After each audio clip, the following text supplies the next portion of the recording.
Kebijakan pemerintah pusat itu seolah-olah mendiskriminasi teman-teman di Papua. Bagi saya, pendidikan tidak ditingkatkan di Papua, pemerintahan tidak dibangun secara profesional, dan berbagai upaya pemerintah pusat terhadap Papua lebih karena faktor ingin mengeruk kekayaan Papua.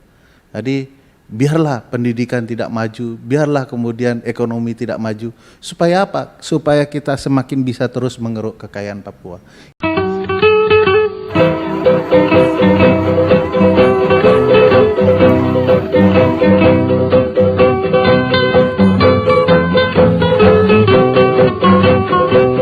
Silakan Bang Ferry, mungkin tanggapan dari Kasih Pak Joshi, saya merespon dari Pak Timotius. Ada hal yang sebenarnya menarik ya. Tadi disinggung oleh Bang Martin juga soal partisipasi publik. Pasal 96 di Undang-Undang 12 tentang pembentukan undang-undang itu tidak bermakna partisipasi publik itu sekedar mendengar unsur pemerintahan daerah. MRP, bupati itu unsur pemerintahan daerah didengar. Tapi konsep 96 itu partisipasi publik itu tidak hanya mereka, tapi masyarakat di daerah. Nah, seringkali ini pembuat undang-undang suka-sukanya nih, begitu sudah beberapa orang dari daerah diakui bahwa mereka adalah bagian dari daerah. Nah, ini yang menurut saya seringkali kurang lebih mau disederhanakan oleh pembentuk undang-undang. Kalau cuman membuat DOB untuk dijanjikan bahwa ini akan membangun kesejahteraan baru, lapangan pekerjaan, itu kan membujuk teman-teman Papua untuk menerima konsep kosong gitu ya. Jadi DOB itu jadi dijanjikan ongkos banyak gitu. Jadi jangan sampai begitu. Apalagi hanya basisnya berdasarkan satu omongan bupati. Jadi daerah omongan bupati kan DOB-nya. Jadi ini mestinya ditampung betul-betul partisipasi publik dengan baik. Problematikanya tiba-tiba di 2021 dari mana tidak kita ketahui, pemerintah pusat merencanakan DOB terhadap Papua. Entah kapan pembicaraannya, entah kapan konsepnya. Ini saya mohon maaf, konsep DOB ini sudah pernah dikampanyekan Jokowi di Papua, kan cukup sering ke Papua. Tidak pernah. Munculnya 2021. Masa menggagas Papua lebih baik, tiba-tiba dadakan agendanya.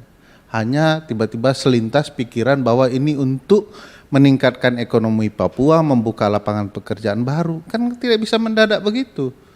Pembangunan di Papua dan daerah-daerah lain. Nah, jangan sampai kita memaksakan agenda yang tersembunyi itu, lalu menjanjikan sesuatu yang kurang lebih merendahkan ya perspektif teman-teman di Papua. Ini pokoknya akan baik ekonomi, akan terbuka lapangan kerja, itu bagi saya merendahkan. Harusnya diceritakan betul apa yang mau sedang dirancang bangun untuk Papua. Dan dengan beberapa peristiwa yang terjadi menyertai DOB ini termasuk pemilihan kepala daerah, saya pikir pusat memang sedang tidak mendengarkan masyarakat di daerah termasuk Papua. Kalau kemarin pendekatannya betul-betul menampung aspirasi, teman-teman Papua mungkin tidak akan curiga ya. Misalnya penjabat kepala daerah itu betul-betul melibatkan unsur pemerintahan khusus Papua begitu ya, lalu mendengarkan publik secara baik, lalu dipilih orang yang paling tepat begitu ya. Nah, tentu orang akan berkata pemerintah sudah berubah nih.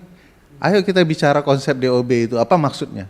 Dan ini kan tidak terjadi. Ini selalu menimbulkan rasa curiga dan nanti yang disalahkan teman-teman Papua juga. Setiap langkah pemerintah pusat teman-teman Papua curiga, ya bagaimana tidak curiga. Masuk ke rumah Papua dengan tidak cara dan adab Papua. Mestinya kan masuk dengan cara dan adab Papua sebaik-baiknya. Saya berharap ini jadi koreksi penting ya terkait relasi Indonesia dalam maksud sebagai pemerintahan dengan teman-teman di Papua dan daerah-daerah lain. Jangan kemudian dianggap bahwa dengan tangan besi bisa menyelesaikan masalah. sepanjang ingatan saya yang pendek Pak Josi, tidak pernah konflik itu terselesaikan dengan tangan besi. Yang ada membangun peperangan, masalah baru dan masalah yang berkelanjutan. Tapi kalau diselesaikan dengan keinginan dan kehendak publik, saya pikir pemerintah pusat akan betul-betul bisa menyelesaikan isu-isu daerah tertentu termasuk di Papua. Saya melihat di satu sisi pemerintah di Jakarta selalu melihat Papua itu bukan sebagai daerah yang perlu diberlakukan sebagaimana daerah yang lainnya, terutama daerah-daerah besar. Yang dilihat dari Papua itu adalah kekayaannya.